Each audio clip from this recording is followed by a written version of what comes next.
бид нэр одоо эмийн салбар 100 жил болоход ингээд гаднаас эмээд байх уу? Эмийн үйлдвэрээ дэмжих хэрэгтэй байна л да. Эмийн түгэж их байна.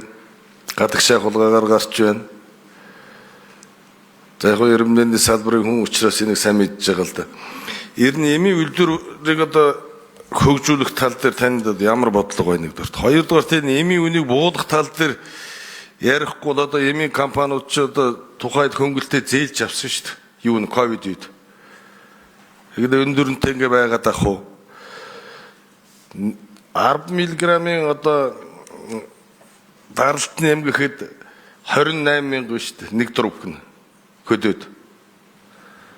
Ийм хүнд байдлаар дэр гэж чи эмээж авч чадахгүй. Энэ талаар одоо та ойрдоо ер нь цум багийн түвшинд эмийн сангийн асуудлыг шийдэх вэ? За мөнх сайхан сайд хариулна. Одоо бидний яриад хийгээд аваад байгаа арга хэмжээнүүд чи бүгдөө эмийн чанарыг яаж сайжруулах вэ? Үнийг яаж бууруулах вэ гэдэг бодлогоо төрөөс хойш яриад ингээд тайлбарлаад байгаа.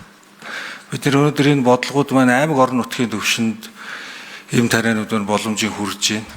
Яг сум орон нутгийн төвшөнд бид нар бүх жигд хангах энэ бэлтгэлийг хангаж байна.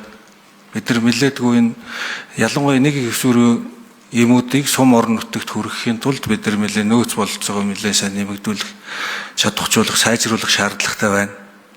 8 сараас хойш энэ бодлого дээр ажиллаад бид нар 11 сар гэхэд эхний эмнүүдийг оруулж ирсэн.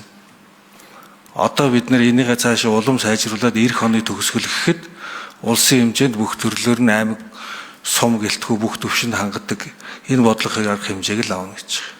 Өнөөдөр бид нар импортоор орж ирж байгаа дээр ийм арга хэмжээ авч байна. За үйлдвэрлэгчдийн төвшөнд бид нар өнөөдөр зөвхөн За нэмэлт хугацаа хөлөө.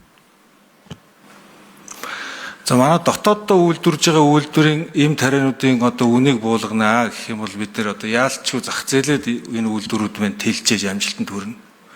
Зөвхөн энэ Монгол улстай хэрэглэгдэхээр бүтээгдэхүүнүүд үйлдвэрлээд энэ бага хэмжээтэй байгаа учраас нэгж бүтээгдэхүүнийх нь үн тэгж хямдрахгүй байгаад байгаа.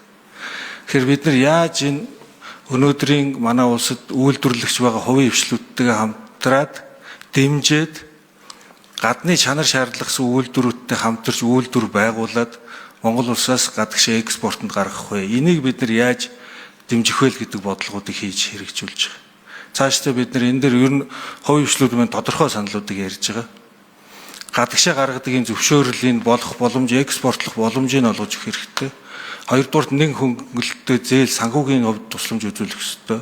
Гуравдугаарт гадны үйлдвэрлэлүүдтэй ингээ хамтрах энэ боломжийг хэлэлцээр дээр хамтарч орох энэ